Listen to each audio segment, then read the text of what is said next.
the pleasure to kind of kick off our weekly seminar with Dr. Paige Schmidt. Paige was concerned as a former Aggie and graduate of the department that the Dixie chicken wasn't there anymore, and so to make her feel better, I've got my background that I will use for today's presentation. And so yes, it's still there, and they've cleaned up around it, restaurants and actually a lot of variety in terms of restaurants, from Middle Eastern to farm to table and all that kind of thing. So it's not the old, it's greatly improved in my opinion. But with that, I'll turn it over to Ty. And Paige, thanks for being here. I think as I've mentioned before, this is a real important topic. I was frankly inspired at the national meeting and the plenary, and so wanted to just bring some of those speakers together to kind of share their thoughts and perspectives, and not to take too much of Ty or Paige's thunder away, but Paige brings a real interesting perspective as a longtime Fish and Wildlife employee, and so being able to bring that perspective into the day-to-day operation of a federal agency is I think a pretty important aspect and key, and I'm very curious to kind of hear some of the things that she's done. So with that, I'll turn it over to Ty. And for those online, we are going to record this with the exception of Paige, I believe. Sarah, you can chime in. I'm going to ask you to turn off your camera just for the recording, if you don't mind. Hey, welcome to this week's iteration of the TEK seminar at Texas A&M and the RWFM department. Thanks for joining us in person and those online. I'd like to introduce Dr. Paige Schmidt.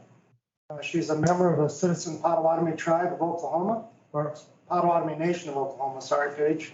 And she received her BS in biology from the University of Central Oklahoma, and then her master's and PhD right here at Texas A&M. So she's a proud Aggie. Paige is the Indigenous Knowledge and Co-Stewardship Coordinator for the U.S. Fish and Wildlife Service, Science Applications and National Native American Programs. That was a mouthful, but thank you for being here, Paige, and I'll let you take it away from here. Well, it's great, and it's an honor to be asked to speak to you all today. I have a long-standing relationship with Ty through my involvement with the Wildlife Society's Native Peoples Wildlife Management Working Group, and of course, Roel was both my master's advisor and my doctorate co-advisor. So I have a lot of respect and admiration for both of them. So let's see if I can share the right screen and get this presentation fired up for you. Is everybody seeing the full screen view? Yes. Wonderful. So I'm going to apologize up front for speaking to you today about federal policy. I know it's not really the sexiest topic, and it can be a little dry, but hopefully I can demonstrate to you why federal policy is important to the work that you will likely be doing or that you are currently doing, and how important it is that we have these efforts to implement this federal policy on Indigenous knowledge right now. So this got started in November of 2021 in conjunction with the White House Tribal Nation Summit. President Biden issued a memorandum, and essentially it recognized Indigenous knowledge as one of the many important bodies of knowledge that contributes to the scientific, technical, social, and economic advancements of the United States and to our collective understanding of the natural world. And in addition to calling upon the federal government to do a better job in working with Indigenous peoples and elevating Indigenous knowledge, it also said that we should be incorporating Indigenous knowledge in the work that we do.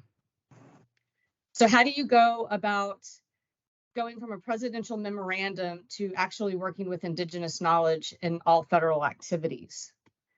So that happens through the Office of Science and Technology Policy and the Council on Environmental Quality. It is essentially the White House's version of putting together an interagency group of people. And so they brought together 1 to 2 representatives from each of the agencies that you see listed here. And as you can see, it's everything from the Forest Service to the Office of Domestic Climate Policy, the USGS Fish and Wildlife Service, and everything in between. So to go from the memorandum to developing federal guidance, which is for all agencies, they hosted formal tribal consultation, and then they also hosted informal listening sessions. And the listening sessions were open to Indigenous groups, individual Indigenous people, nonprofit organizations, academics, and anybody that was working or interested in the realm of Indigenous consultation. These individuals took the input that they received during the formal government consultations and the listening sessions, and they drafted this guidance in sections over the course of several months. The guidance was then reviewed by this interagency working group, and then each agency went through an internal review request specific to its agency. The draft guidance was then presented again for consultation and was revised in accordance with all of the comments that were received.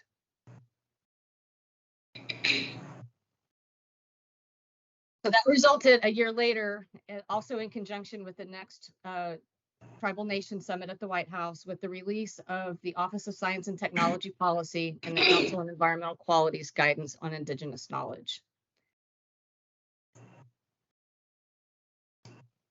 So I know that at this point in the seminar series, many people have talked to you about Indigenous knowledge or traditional ecological knowledge, and you have a pretty good sense of what it is. And so as I go over this information and provide an overview of what's within the guidance, I'm not doing so to be redundant or insulting, but I'm doing so that you understand some of the specifics of what's within this federal guidance.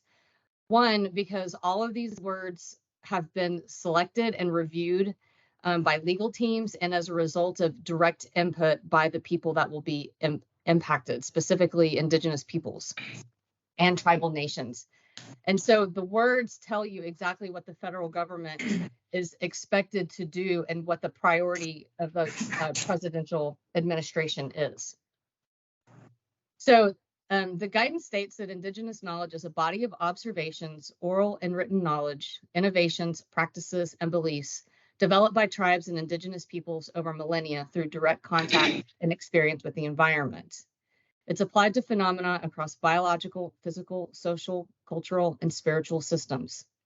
It's developed over millennia, continues to develop, and includes understanding based on evidence acquired through direct contact with the environment and long-term experiences, as well as extensive observations, lessons, and skills passed from generation to generations.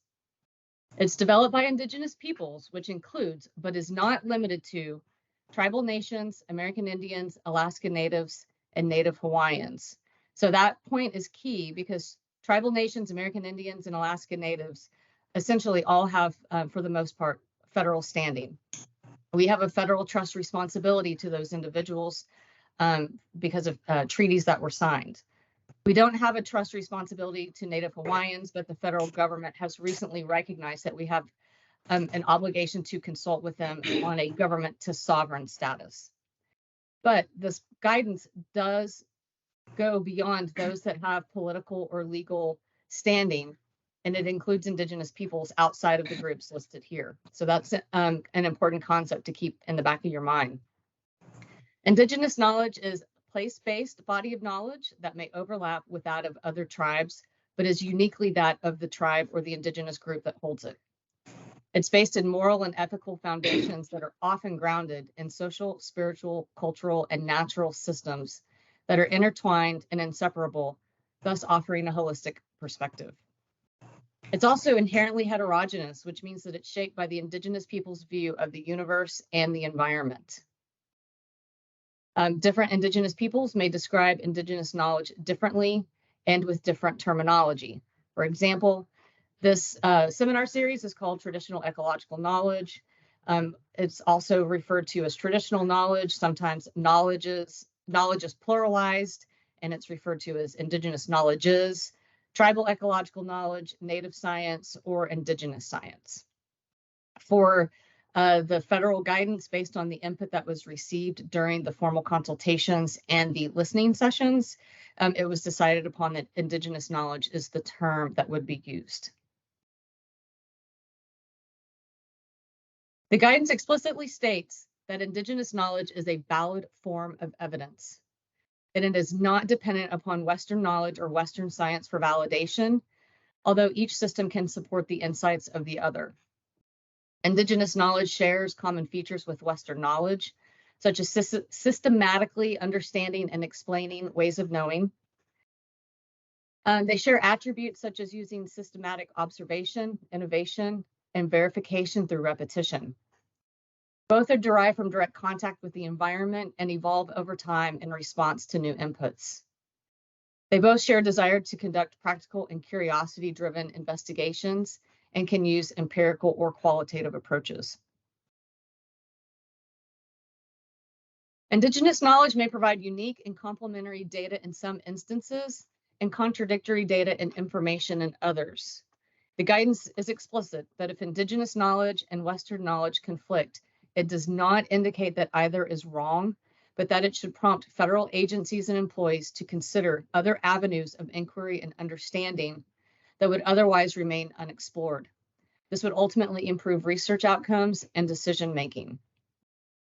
As an aside, I recently gave a talk to a group of scientists, an interagency group of scientists, and they were worried that when Indigenous knowledge was being brought forward by some of the tribes that they work with, that some of the scientists would not be respectful. And one of the questions that I was asked was, well, what do you do when the Indigenous knowledge conflicts with what our Western science says? And my response was, you would do the same thing that you would do when Western science conflicts with Western science. You ask why, and you explore, and you collect additional information.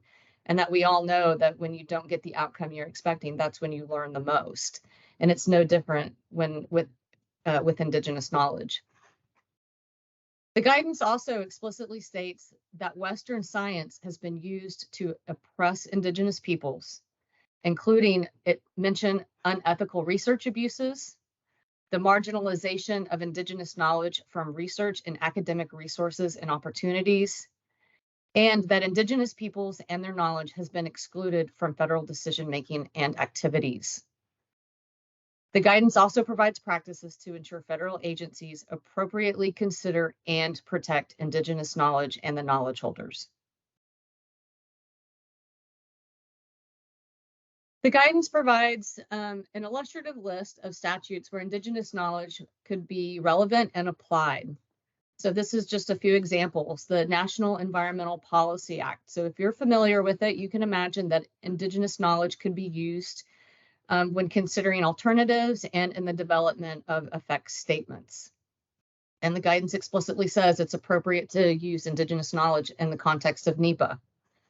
It lists the Marine Mammal Protection Act, Federal Fisheries Management, the National Historic Preservation Act. So it's appropriate to use Indigenous knowledge and looking at cultural resources on federal lands and waters. The Native American Graves Protection and Repatriation Act. This one was pretty intense to hear people comment on during the tribal consultations and listening sessions. There was a lot of individuals who expressed concerns over how major federal museums have disrespected Indigenous knowledge and Indigenous knowledge holders, specifically in the identification and claiming of human remains, and that was keeping them from being able to claim their ancestors and appropriately and respectfully repatriate them. So the guidance explicitly states that it is appropriate to use Indigenous knowledge in fulfillment of NAGPRA. And which could be of interest to you all, which is the Endangered Species Act. So under the ESA, science and evidence are used to make federal decisions, such as listing and delisting endangered species, developing biological opinions, designating critical habitat for species protection, among others.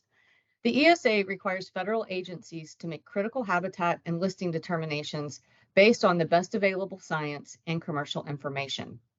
In many instances, tribes and Indigenous peoples may have information about species locations, behaviors, habitats, and changes over time.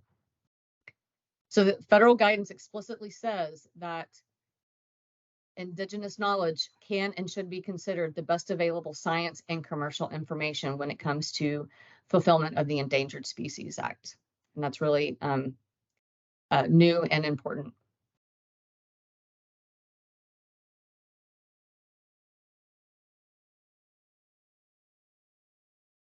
The guidance talks about ways to grow and maintain relationships to support Indigenous knowledge. So understanding the different experiences of tribes and Indigenous peoples is critical for federal agencies to work with Indigenous people and to engage effectively with Indigenous knowledge. Federal agencies should acknowledge the history of the department or the agency that they represent when they're working with tribes and Indigenous peoples. Recognizing past injustice or injustices while upholding tribal treaty and reserved rights and respecting tribal and Indigenous communities, cultures, and values may help federal agencies envision a different path forward, and a path forward that is more equitable and inclusive of Indigenous peoples and their knowledge systems.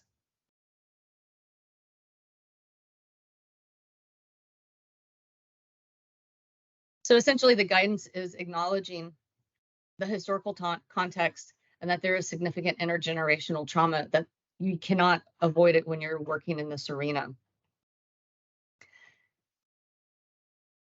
It also states that when federal agencies contemplate policies that have tribal implications, they must pursue regular, meaningful, and robust consultation with tribal nations. They should consider opportunities to engage with tribes and Indigenous peoples to discuss collaboration on and the potential sharing of Indigenous knowledge and engagement with them outside the formal consultation process. They should proceed with patient and respectful persistence and honest and transparent communication to demonstrate that the desire to collaborate with and listen to tribes and Indigenous peoples is genuine. So essentially, you need to earn and maintain trust to work in this environment. Tribes and Indigenous peoples may use decision-making processes that are substantially different from those used by agencies, and they may approach issues from a different perspective, including the consideration of effects on future generations prior to making major decisions affecting their communities. Federal agencies and employees should be cognizant of the unique connection that many tribes and Indigenous peoples have with the lands, waters, plants, and animals within their homelands. So essentially recognizing that there's different processes and worldviews in play. And it's important to recognize challenges and that tribes and Indigenous peoples face obstacles to equitable collaboration. We should consider co-management, collaborative management, and co-stewardship of lands and waters as opportunities to include tribal nations, Indigenous peoples, and Indigenous knowledge in federal actions. And we should look for opportunities to work with Indigenous knowledge holders to co-produce scientific information and propose solutions to inform decision-making. Knowledge co-production, commonly just referred to as co-production, is a research framework that is based on equity and the inclusion of multiple knowledge systems.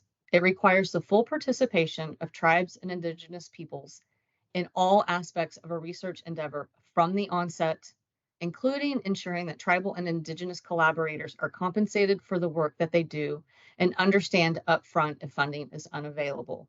So it's important to note that compensation doesn't just mean pay, but that it also means being given credit. And there's a lot of efforts right now within the federal government and within other organizations such as the Native American Fish and Wildlife Society to come up with guidelines for how you do co-production in an ethical manner, whether it's involving Indigenous peoples or Indigenous peoples and Indigenous knowledge. The guidance provides some information for applying Indigenous knowledge, such as promising practices that agencies should consider when working with Indigenous knowledge. For example, you should use the terms preferred by the communities with which you are engaging. The guidance uses Indigenous knowledge based on the input received during consultation and listening sessions. However, if a federal agency employee is working with a community that uses a different term, we should simply use that term. The guidance then provides a discussion of different contexts in which Indigenous knowledge is most likely to arise and specific practices that agencies should employ when considering how to include Indigenous knowledge in their work or activity. As an example, it discusses practices based on Indigenous research methodologies, ensuring Indigenous knowledge is recognized, valued, and considered in federal grant making, thus improving accessibility of funding to tribes and Indigenous peoples, and considering Indigenous knowledge in the promulgation of regulation, guidance, and policies, and how evidence and information quality statutes govern the use of Indigenous knowledge in federal contexts. The guidance provides select guidance documents on Indigenous knowledge that have been developed either by departments or various bureaus. These are a few examples, and you can see that many of these are dated. Like the Fish and Wildlife Service guidance goes back to 2011, and it's likely to be updated. Most of these will be updated, and I'll talk about that in a second.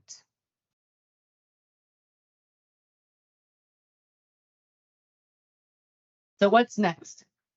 So I failed to mention that the Office of Science and Technology Policy has a director's office, and that director's office has is organized by committees, and one of those committees is the National Science and Technology Council. And this is the council that essentially ensures coordination and consistency across federal agencies to make sure that the president's policy agenda is being met. The National Science and Technology Council Subcommittee on Indigenous Knowledge is who put together this guidance. Now that the guidance has been finalized and released, they are moving essentially into the next phase, which is ensuring that it is effectively implemented across the government. And to do this, 5 working groups are being currently stood up. One of them is the Guidance Progress and Implementation Working Group, of which I am involved. And as you can imagine, this involves tracking. One of the first things that we will do is send out and request for a report from all federal agencies on how well they have implemented this guidance to date. So it's essentially a 180-day readout of progress. And it's not meant to be a bean counting exercise, but it is meant to highlight successes, but also to identify barriers to implementation, because you can't expect agencies to implement new policy without having some hiccups and barriers. And if you don't identify those, you can't address them in order to overcome them to effectively implement your policy and your priority. Another working group is the Learning Community and Training Group, which is essentially what it sounds like. It's a community of practice. Co-management and co-production of cultural and natural resources. Another one is traditional wisdom and health research and health applications. So as I mentioned, this is federal government wide. So you have like the National Institute of Health, you have this Centers for Disease Control, many wide variety, not just natural resource related agencies. So this working group will be focused on Indigenous knowledge and traditional healing. And then another one is federal research. So for agencies like the USGS, what is the guidance and resources necessary for fulfilling this policy in the realm of federal research? Now, that is guidance. So the hierarchy is essentially law, policy, guidance. So the guidance that came out from the White House is the administration's way of saying what they think the federal government should be doing. But it's not law and it's not policy. So the Department of Interior, which is the agency that I work for, is taking steps to turn that guidance into policy. So just for a refresher, for any of you that might not know, the Department of Interior is in the executive branch, and it houses the U.S. Fish and Wildlife Service, the National Park Service, the Bureau of Land Management, the Bureau of Indian Affairs, the Bureau of Ocean Energy Management, and I think I'm forgetting a couple, but those are the ones most people are familiar with. So how does a department craft and publish policy? And they do that via what's called a departmental manual. And the series of manuals are essentially user manuals for the Department of Interior. And they outline the organization, the function, and the authorities of the department. And they provide guidance on how to implement requirements. An example of a departmental manual is 512DM4, which directs how the Department of the Interior consults with tribes. So a new departmental manual is in the process of being established, and it establishes the responsibilities for considering and including Indigenous knowledge in departmental actions and scientific research. This is the draft, just the front page of the manual that's coming out. So it's called Departmental Responsibilities for Consideration and Inclusion of Indigenous Knowledge in Departmental Actions and Scientific Research.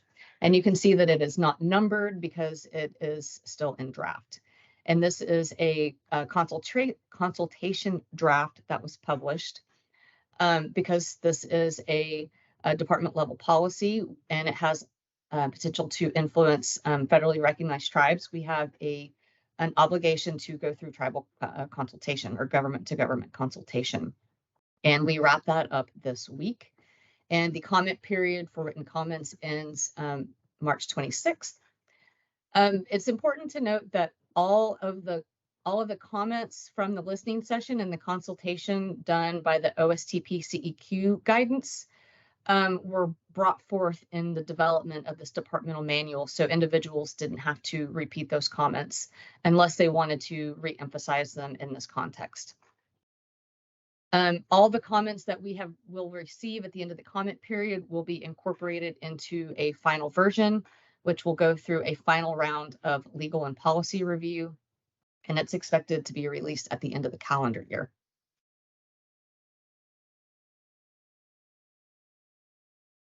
So the DOI policy on Indigenous knowledge defines Indigenous peoples as Native Americans, Alaska Natives, Native Hawaiians, and Indigenous peoples of the U.S. territories and their respective nations, communities, or groups that are Indigenous to the United States and its territories. It's kind of a redundant definition, but when you get solicitors involved, they like to wordsmith things, and we spend a lot of time going around and around with the solicitor's office on this very definition. So you can see that similar to the OSTP CEQ guidance, the Department of Interior is taking a broad definition of Indigenous peoples in the context of Indigenous knowledge in departmental activities and research. So it includes groups that have legal standing with to the federal government, so federally recognized tribes, but it also is broader and it includes groups that do not have legal representation or legal standing, so in general, Indigenous peoples. The department defines Indigenous knowledge as a body of observations, oral and written knowledge, innovations, practices, and beliefs developed by Indigenous peoples through interactions and experience with the environment. It is applied to phenomena across biological, physical, social, cultural, and spiritual systems. Indigenous knowledge can be developed over millennia, continues to develop, and includes understanding based on evidence acquired through direct contact with the environment and long-term experiences, as well as extensive observations, lessons, and skills passed from generation to generation. So if those two definitions seem very, very similar, but maybe worded just in a slightly different order, you are right. And that is because the Department of Interior's policy is consistent with the OSTP CEQ guidance for federal departments and agencies on Indigenous knowledge. And that was by design and intentional. The DOI policy also elevates Indigenous knowledge and implementation of department activities. And it stresses collaborative relationships with Indigenous peoples that should be built on reciprocity, equity, and mutual respect. It also requires free, prior, and informed consent before learning or including Indigenous knowledge. It also says that Indigenous knowledge should be learned through appropriate processes and procedures through collaboration with Indigenous peoples. It should be included in a manner compliant with federal laws, including the Information Quality Act. The policy says that we should ensure departmental employees receive training on learning and including Indigenous knowledge before engagement. Bureaus and offices should develop further guidance for Indigenous knowledge inclusion. And it also establishes a new departmental Indigenous knowledge coordination committee. So what this committee will do is ensure that all of the bureaus under the Department of Interior are consistent and coordinated in their efforts to implement this policy. So what's next? At the Department of Interior level, we have a policy, but that doesn't exactly tell you how to implement the policy. And that is done through the development of a departmental handbook.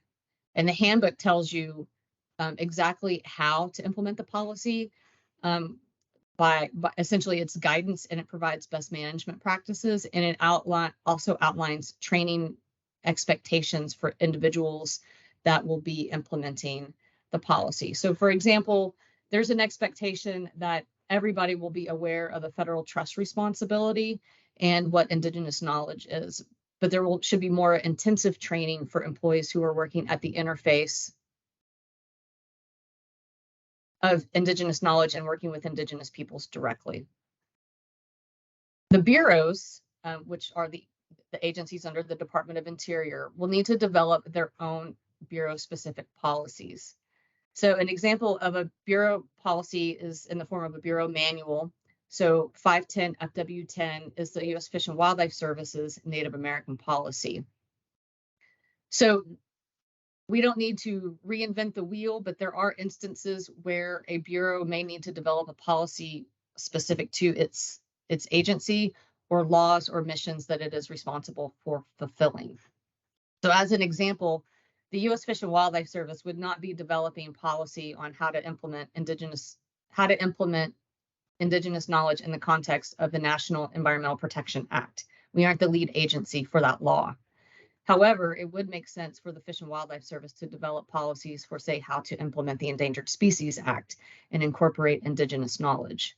So we could develop a new bureau manual specific to Indigenous knowledge and have it attempt to address all of the ways Indigenous knowledge will need to be incorporated into all Fish and Wildlife Service activities. Or we could try to update individual policies to incorporate Indigenous knowledge as appropriate. And of course, we will need to develop guidance, training, and then also implement the policy. So I know that's a lot of levels of bureaucracy and a lot of acronyms to throw at you. And it's a lot of work to be done, which really is just paper, words on paper that oftentimes is shelved. But a lot of the people that are working on developing these policies and this guidance are very passionate about this work and want to ensure that these are not paper manuals. They want to ensure that this work is being done and that it's being done respectfully and ethically. So it seems like a lot of work and to not get very far on the ground. However, working at this interface, I can assure you it is going at a breakneck pace. So it might seem slow, but it's not happening slow from a federal policy timeline perspective. Also, there is a sense of urgency that we need to get a lot of the stuff materialized and formalized before the end of the Biden's first administration. In the event we do have an administration change and a new administration may not be favorable to this work. So that is also some of the impetus for why we are working so diligently and in parallel at many different levels to get all of these policies and guidance in place. So with that, I will say miigwech, thank you, and I will take any questions that you might have. Well, for those online, both myself and Sarah will monitor the questions, and maybe we can kind of go back and forth. Again, really interesting page, just in terms of the framework. And I've got a question, but I'm going to let the group, someone start us off if they would like to do that. We have a question in the room here from Dr. Lucero. Thank you, Dr. Paige. That was really, really interesting and eye-opening. I've never heard a presentation on federal policy with respect to Indigenous knowledge before. So thank you for curing some of my ignorance with this topic. So this question may sound a little ignorant because I'm brand new to this. So be patient with me and help me some more. So when you were saying that when a conflict arises between traditional ecological knowledge and Western knowledge, we treat it like we would a conflict between Western knowledge and Western knowledge. That sounds very nice, but what actually happens? That's a very, again, this is very maybe ignorant of me, but that sounds very Western. That sounds like something that Western folks might be very happy about, but perhaps not so much on the other side. So to me, that sounds like, in practice, traditional knowledge gets steamrolled. That's not a stupid question or a naive question. I think that's actually sounds like a pretty informed question. And the reason why the guidance states that is for that very reason, as we all know what's happened in the past. And a lot of times, and people would go and ask for Indigenous knowledge, and then they would ignore it because they were checking the box, or they just wanted to see what was there. And that's not appropriate. So the guidance is trying to be explicit that that you cannot do that any longer. What will happen in the future, I think, is going to be based on the leadership and the training that happens at the ground level. Because when individuals are taking information and making decisions, it's not always scrutinized by every level. So if individual employees and their supervisors and the decision makers are not trained on the policy and how to work effectively and ethically with Indigenous knowledge, we know what's going to happen. History will repeat itself. So that's part of the work that we have to do. One of the things that I am interested in doing is seeing if it is possible to consider violations of this policy to be a form of a scientific integrity violation. So essentially, if you're a decision maker and you have to follow the scientific integrity policy of your agency, and if you exclude valid information in your decision making, that could and should be a form of scientific integrity violation. So that's one way that it could be addressed. Whether that comes to pass or not, we will see. We are, you can see where we are in the process, and we have a long ways to go. But that is how I would hope and how I envision we can do this the right way. Does that answer your question? Yeah, but it gives me additional questions. If traditional knowledge is not the same as Western knowledge, then so scientific, when you say, what was the term that you used, scientific, not misconduct, foul, what was the word? Scientific integrity. Scientific integrity. So if the knowledge is not scientific in a Western standpoint, yeah, that would be very interesting. How does that, is that actually scientific integrity? Certainly integrity, I would 100% agree with that. But I'm not sure if that would be scientific in integrity. 100% agree that it would impinge upon the integrity of a decision maker to exclude traditional knowledge. But again, just with the definitions that from my understanding of the definitions that you used today, that actually sounds like a conflict, an impasse, or yeah, the misuse of the term scientific anyway. Well, I think, keep in mind, so when a policy is written, it doesn't go back and revise prior policy or law, and it creates a situation where you have terminology changes and changes of understanding that don't necessarily, we can't revise backwards. So we have a scientific integrity policy that is very much, as you say, it's very focused on science. But now we have this new policy that acknowledges Indigenous knowledge should be considered in a scientific realm, but the policy explicitly states Indigenous knowledge is not science, it is not data, it is more than that. It is a holistic world view that includes many, many, many other things. It is science and data of Indigenous peoples and beyond and more. So I think what you are highlighting is a very real reality of what it's like to work in a federal policy framework of when you have these conflicts of, for example, you have the Endangered Species Act says that you have to use the best available scientific and commercially available information, right?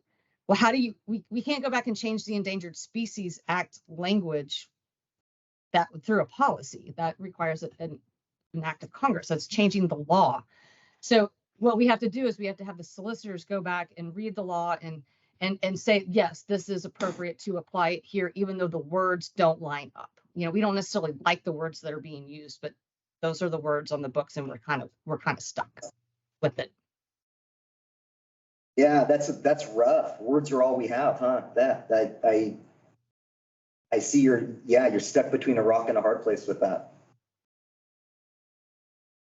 But it doesn't have to stop us from doing good work and moving forward.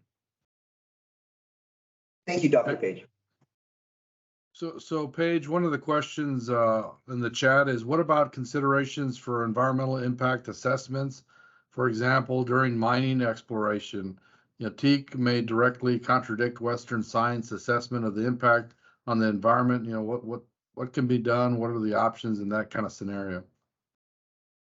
The guidance explicitly states that there is a role for Indigenous knowledge in fulfillment of the NEPA, which would be an environmental impact statement. I have a question. Is there somebody in the room that had a question, David? Yeah, I did, but I haven't raised my hands. I guess you Oh, read my okay. mind. Well, see, I was thinking that you were going to ask a question. It's a little blurry here. Let me ask my question. So, Paige, this is a relatively new position for the federal agencies, and your position with this. You know, from thus far, again, to me, this is one of the most intriguing parts of the seminar, just because, you know, many of the speakers thus far have talked about the importance and the value and how it plugs in, but then how do you operationalize that within a federal agency framework?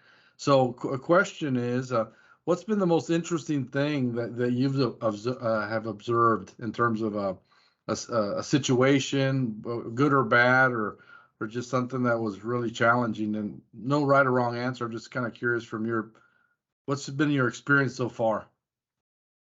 Well, I guess I could tell you my angle, or where my focus is. You know, like so serving as a Fish and Wildlife Service representative, you know, at a White House level effort and then a departmental level effort to get these things fleshed out is really great. But then I also have a role within my agency to try to get this implemented. And one of the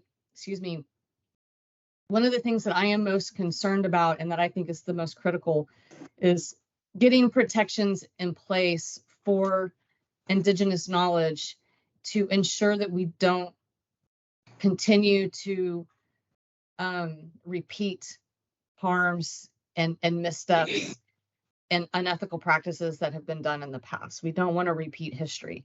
So, for example, we don't want to just send everybody out and say, so in parallel with this effort is a new effort at the secretarial level. So there's a joint secretarial order issued by the Secretary of Commerce, Agriculture, and Interior on co-stewardship, which basically says we are going to do more than consult with tribes and federally recognized tribes, and we are going to do right by tribes, Native Hawaiian community, Alaska Native corporations, and Alaska Native organizations, and we're going to co-steward federal lands and waters, including co-management, including Indigenous knowledge. And so it's basically marching orders to go out and engage with tribes and Indigenous peoples. But we don't know how to do that effectively. And we don't want to send people out and just continue to do harm. So that is essentially one of the biggest challenges that I see, is getting protections and processes in place so that when we start to do this work, we're doing it the right way and not the wrong way. So we don't have a mechanism to protect Indigenous knowledge if it is directly provided to us. So we should not be asking for it, right? We need to work with other organizations and other groups so that we can access the information. But if we collect it, if we hold it, it is subject to FOIA. And once it is subject to FOIA, we can't protect it. There is no mechanism in place. And we have to make that clear to the Indigenous peoples and knowledge holders that we're working with. We don't have mechanisms in place to provide compensation at this point in time. So those are just a few examples. Yeah, thank you, Paige. And FOIA, for those that may not know, is like an open records request. So I guess there's two questions on the chat, but I'm going to turn it back to the conference room. Any questions with the folks there live in College Station? Yes, thank you. I'm currently involved in a project that is starting to emerge where we want to work with Indigenous nations and sharing both ways, a two-way interaction of knowledge in regards to wildfire management. And as a sociologist and based on what I've done in the past, I'm not quite sure that's going to happen. And so I guess my question is, to what extent do you think groups Native Americans are interested in sharing knowledge with academia, and to what extent do you think that is something that is probably very difficult to happen? Oh, I think it depends. I think it depends on the group that you're talking to, and I think that there is a lot of hesitancy to share information with academics because of past abuses.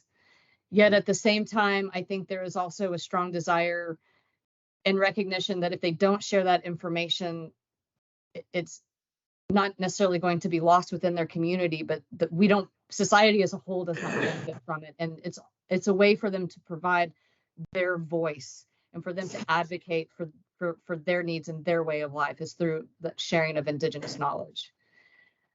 So I think they are also stuck between a rock and a hard place. So while there might be a desire to share, there is also hesitancy and real potential for harm as a result of that if it isn't being done in an ethical and safe manner for those groups. Thank you. I'm going to go to online page. Dr. Sheehan said who teaches several courses with undergraduates asked the question. I had a student inquire about how to gain professional experience in this space. There's been with Indigenous knowledge. Do you have any recommendations on how they can connect from an internship perspective? And so, just as a side note, that there's been a tremendous amount of interest in this topic with students and so forth, and even this seminar. We've done various seminars over the last couple of semesters, and this has by far been the most popular. So I think there's a real interest in students learning about how they can understand and apply these type of strategies or approaches from an undergrad to graduate student level, et cetera. But long-winded side note, but the question is, how can a student kind of gain experience in this space? I would say that, I haven't seen a lot of scholarships and internships and opportunities that are specific, especially for students that are specific to Indigenous knowledge. But I think that any internship or job opportunity or involvement working with an Indigenous group is the best way to get started and to find those avenues for working with Indigenous knowledge. I don't know that there's exactly. I think that is largely based on the nature of Indigenous knowledge and how it is shared, and the sensitivity of it and the cultural context of it. Like, I don't think it's likely that people are going to put out there that this is Indigenous knowledge and we want somebody to work on it. It's a little more organic and informal than that. And I know that's probably not a satisfactory answer. And it's also another way of saying, like, I'm not really sure. This sounded really good. So. Paige, I'm going to add on to that. If students are interested in that, I mean, I would send them to our working group within the Wildlife Society to meet people within the Native Peoples Wildlife Management Working Group. Yes, I agree. And I would also suggest they consider joining the Native American Fish and Wildlife Society as another way to get involved with. So the Native Peoples Wildlife Management Working Group of the Wildlife Society, it's more for like academics and researchers and federal agency employees. Whereas the Native American Fish and Wildlife Society is also open to anybody, but it's much more geared towards individuals that actually work for tribal resource agencies. Thank you, Paige. There's another question, if I could ask, from the chat from Taylor. He asked the question, how do you address when Indigenous knowledge contradicts one another, and from a policy perspective?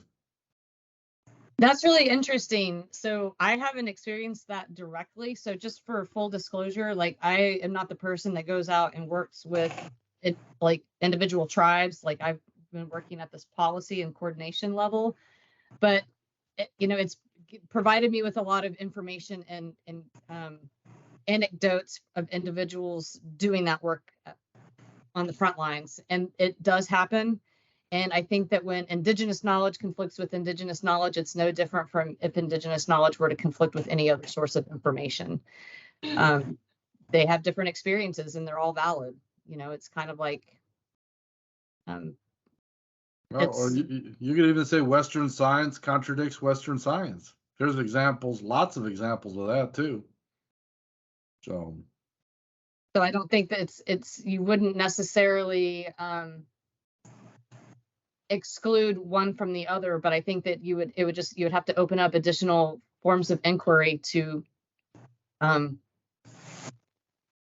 out what, or consider both. I think it just depends on the circumstances, but yes, it does happen. Hey, there's questions in the room there. I see a couple of hands kind of hiding behind people. Raise your hand. Go ahead and ask.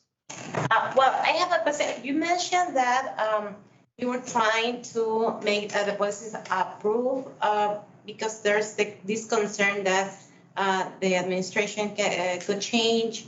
And so I was just wondering if you are maybe working on some strategies to face the risk of a possible change of administration. The best way, I think, to deal with that is you operationalize the policy. If people are doing it as part of their day-to-day work, it's just what we do. We do all kinds of things in the Fish and Wildlife Service and throughout the federal government, not because it's an administration's priority, but because it's our mission and it's the way we do business. So if we get this work to be part of routine business and it's operationalized, then it is much more durable when it comes to an administrative change. So you can rescind policy. It happened during the last administration. There were climate change policies that were rescinded. They were recently reinstated and are currently being revised. But just because a policy is rescinded doesn't mean you stop doing your work. It means you just kind of go about doing it in a slightly different way. And Paige, I appreciate you bring that up because this is not an unusual thing, right? Whenever there's a potential change in administration, it's normal for that administration to try to operationalize and bring in their perspectives into how those agencies work. Sometimes it sticks, sometimes it doesn't. And there's examples of where it's been in place for 50 years. I'm thinking of ESA, for example, right? And so again, that's the way the government works. There was another question back in the room there. Yes, thank you, Dr. Paige. It was a very interesting talk. So I worked with Indigenous people like after my college, and we were documenting like biodiversity related use of like different plants by different Indigenous tribe back in Nepal. So I was wondering if there has been like similar documentation of like knowledge formally by the government, or is there a national record or inventory that could be referred to, like, say for example, if tribe one has like, this kind of knowledge and this is how the knowledge is, and is there a record that people can refer to? I am not aware of like a government-wide repository, and I am not aware of any agencies that have their own repository for Indigenous knowledge. And part of that goes to we cannot protect information if we do keep it that way. So I'm sure there are instances where Indigenous knowledge has been provided to individual agencies and it is being housed by those individual agencies, and either the whoever provided the information is okay with it being publicly released, or it wasn't understood that it could be publicly released. But as far as I know, there is no government-wide repository. Thank you. All right, any questions online or in the room? Go ahead, Lindsay. Hi there, thank you. We've talked here in the last minute a bit about how, leadership changes, and so it's necessary to get this guidance, operationalized or maybe codified. But I'm just curious if you could speak a bit to the importance of having sort of high-level leadership support for, supporting Indigenous knowledge, guidance, and actual implementation. And if you could speak also to actually having, Indigenous people as the leaders. And it's hard not to think about, the Secretary of the Interior being maybe a spark for some of this work that's being done. So the importance of people like you and her at high levels. Yeah, thank you. That's a really great question. And I actually had the honor of being part of a panel with Secretary Holland, who is the first cabinet level person that is Indigenous in the history of the federal government. And we got a few minutes to speak to her, and what I said to her was like how helpful it was to see an Indigenous person at the helm and to see her talk about these issues openly and honestly and from one of personal experience. And it's very heartwarming, and to me it's very helpful, and it encourages me to have my voice and to use my position and to even take this position. I was a scientist. I was a wildlife biologist before I took this job. I'm not a policy wonk, and I just took this huge leap of faith to change careers, knowing that my job could go away in 2 years. But I was like, now is the time I'm going to do that. And part of that is because of that upper level leadership from the president to the secretary on down. I will say, though, that regardless of the leadership message, from my experience as a federal employee, your direct line supervisor and your leadership closer to the individual employee is just as, if not more critical than what the president says or what the Secretary of Interior says. So that to me is why training and education is such a vital part of operationalizing this policy, is because if the president says to do this, but the employees down here don't agree with it, and their supervisor doesn't agree with it, things won't happen on the ground. Paige, can I just add to that? The same thing that drives trying to codify and put things into place, Lindsay, is also the same thing that the agency folks, the folks at the mid-level and below, they recognize that. So they may say, we'll just wait out this administration. And I think that's what Paige is saying. I'll say it for her so she doesn't have to say it. But yeah, there are folks within the agency that'll just say, I disagree with this, and I'm just going to sit on it until we have a shift in leadership or shift in change. So that's also slow walking. Right. Different term, sandbagging. Right. So that's also common, unfortunately. All right, so I'm looking at a time check here. I've got about a minute or two left. If folks have any further questions or thoughts, important topic. And again, like I said, I was really interested in just hearing Paige's thoughts with regards to how does it work within a federal agency. That's been my kind of, I think in concept, it makes sense, and we can understand the values and so forth, but just making it stick within an agency perspective, most definitely is pretty challenging. Well, thank you all for having me. I really appreciate the opportunity to speak with you today.